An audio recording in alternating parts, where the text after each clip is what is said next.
we've got today a Rubik cube from buying 2 packets of the Vita 6-pack strings.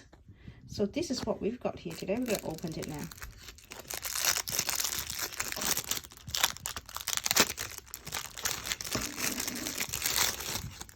Okay, what have we got? Planting goodness. Don't change it yet. Lemon tea. With the chrysanthemum tea. The Vitasoy. This is like a peach string. And amazing power of plants. So that looks pretty cute. So now we're going to adjust it a bit. Looks pretty cool.